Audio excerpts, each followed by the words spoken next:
जय शिवराय मित्रांनो, मी तुमचा मित्र कैलास सोलाट। शेतकऱ्याचा जिव्हाळ्याचा विषय म्हणजे कापूस। शेतकऱ्याचं पांढरं सोनं म्हणजे कापूस।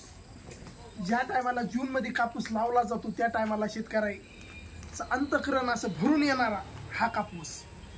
ज्या टायमाला तो जसा जसा मोठा होतो, आपलं स्वतःच्या लेकराला जसं जीव लावतोय तसंच ह्या कापसाला जीव लावतोय हा माझा शेतकरी। ज्या टायमाला घरी येतो त्या टायमाला माझा शेतकरी छाती बाहेर काढून चालतो, कारण त्याच्या घरात पांढरं सोनं असतं, तो म्हणजे कापूस।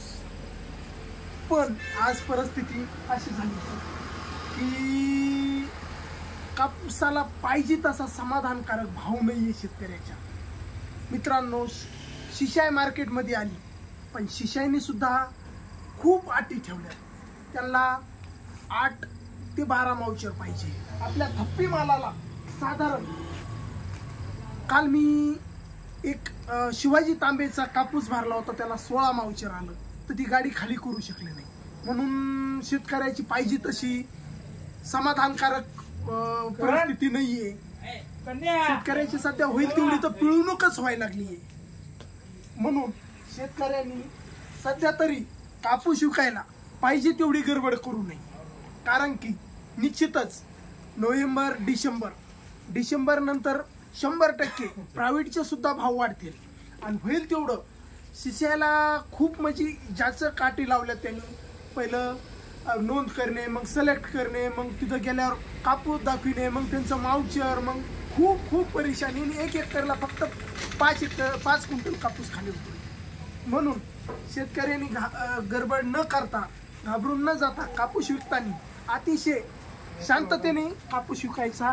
आणि कापूस विकताना मी तुम्हाला वारंवार सांगतो, कापूस विकताना व्यापारी तुमच्या घरी आला त्याला सांगायचं मला भारी मापाने द्यायचा नाही। भारी मापामध्ये झालं ते झालं, काही माहीत नाही म्हणायचं। आम्हाला भाव तुझा सांग, काटा आमचा, नाही तर तू प्लेट काटा तिथंच। ज्या टायमाला असं शून्य होईल त्या टायमाला त्याला म्हणायचं गठुडं ठेव, गठ्ठा ठेवा लावायचा आणि त्याच्यावर तुमचा कापूस विकायचा।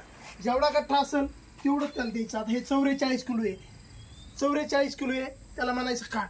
ज्या टायमाला इथं 44 किलो होईल त्या टायमाला त्याला गठ्ठा उचलायला सांगायचं, कारण त्याच्यात काहीच नाही ना, जे आहे ते ऍक्च्युअली आहे, त्याच्यात काहीच नाही। तुम्ही 20 किलो ठेवला त्याच्यात 20 किलोच येणार। तुम्ही स्वतः उभं राहिले स्वतःचं वेटच येणार, म्हणजे काय इझिली आहे। म्हणून मित्रांनो, मी तुम्हाला वारंवार सांगतो, कापूस देत असताना एक तर भावामध्ये आपल्याला पाहिजे तशी मन इच्छा पूर्ण व्हायना, आणि त्याच्यात काही व्यापारी येतात आणि तुमचा खूप असा काटा मारून जातात। त्याच्यापेक्षा त्यांना सांगायचं बदल पाहिजे, प्लेट काटा आणा, प्लेट काट्याने कापूस घ्या, बस एवढंच बोलतो, थांबतो। पुन्हा नवीन व्हिडिओमध्ये भेटूया। रामकृष्ण हरी, जय जवान जय किसान, धन्यवाद।